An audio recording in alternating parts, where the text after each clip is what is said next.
কোরবানির ঈদ সামনে রেখে ব্যস্ত সময় পার করছেন খামারিরা। কেউ গরুকে গোসল করাচ্ছেন, কেউ দিচ্ছেন বাড়তি যত্ন। হাটে ভালো দাম পাওয়ার আশায় দিনরাত চলছে পরিচর্যা।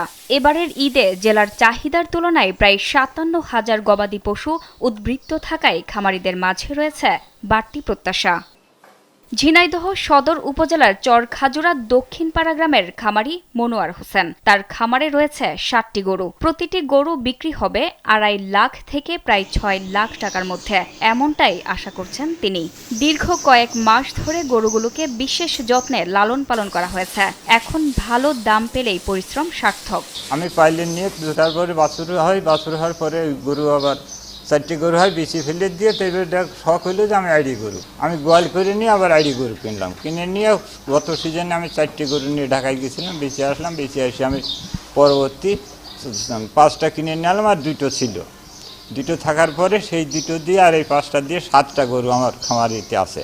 শুধু মনোয়ার হোসেনই নন, জেলার প্রতিটি উপজেলায় এখন একই চিত্র। কুরবানির ঈদ ঘিরে শেষ মুহূর্তের পরিচর্যায় ব্যস্ত সময় কাটাচ্ছেন খামারিরা। নিয়ম মেনে গোসল করানো, সময় মতো খাবার দেওয়া আর গরম আবহাওয়ায় বিশেষ যত্ন নেওয়া হচ্ছে গবাদি পশুগুলোর। প্রতি বছরই ৩টে গরু পালি, এবছর ৩টে আছে ইনশাল্লাহ। মোটামুটি মাশাল্লাহ ভালোই হয়েছে, কিন্তু গরুর খাবারের বাজার বেশি, তো খাবারের সবকিছুর দাম বেশি। গতবারের তুলনায় অনেক খরচ বেড়ে গিয়েছে এবছর।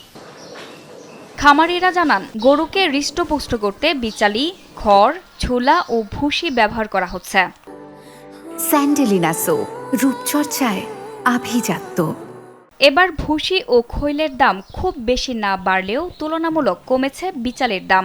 তবে কয়েকজন খামারি খাবারের দাম কিছুটা বেড়েছে বলেও অভিযোগ করেছেন। গরু কাটা খুব সুন্দর হয়েছে, খাদ্য খাবারের দাম বেশি, তাহলেও খরচে ঢিল দেওয়া হয়নি।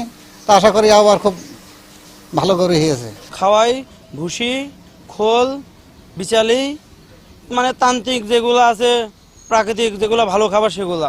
প্রাণী সম্পদ বিভাগ জানিয়েছে, গরম আবহাওয়ায় গবাদি পশুর যত্নে খামারিদের আরও সতর্ক থাকতে হবে। কুরবানির পশুর হাটগুলোতে তাৎক্ষণিক চিকিৎসা সেবা দিতে ভেটেরিনারি মেডিকেল টিম প্রস্তুত রাখা হয়েছে বলেও জানান জেলা প্রাণী সম্পদ কর্মকর্তা। আমাদের এই গবাদি পশু যে পরিমাণ আছে সেখান থেকে আমাদের গরু সংখ্যায় বেশি আছে। মোটামুটি যেগুলো বড় সাইজের গরু আছে এবং ছোট সাইজ আছে, বাজারে কিন্তু ছোট সাইজের গরুর চাহিদা বেশি। তার প্রেক্ষিতে অনেক বড় বড় যারা খামারি আছে তারা কিন্তু এখন মিডিয়াম সাইজের গরুই বেশি লালন পালন করছে, বড় গরু কিন্তু অনেকগুলো আছে। আমাদের এই খামারিদেরকে আমরা নিয়মিত পরিচর্যা করছি এবং নিয়মিত তাদের পরামর্শ প্রদান করছি। কুরবানির ঈদকে ঘিরে খামারিদের ব্যস্ততা এখন তুঙ্গে। কয়েক মাসের শ্রম আর পরিচর্যার ফল ভালো দামে বিক্রি করতে পারলেই স্বস্তি ফিরবে তাদের মুখে। আর চাহিদার তুলনায় উদ্বৃত্ত পশু থাকায় এবার জমজমাট পশুর হাটের অপেক্ষায় ঝিনাইদহের খামারিরা। জান্নাতুল ফেরদৌস, কালবেলা।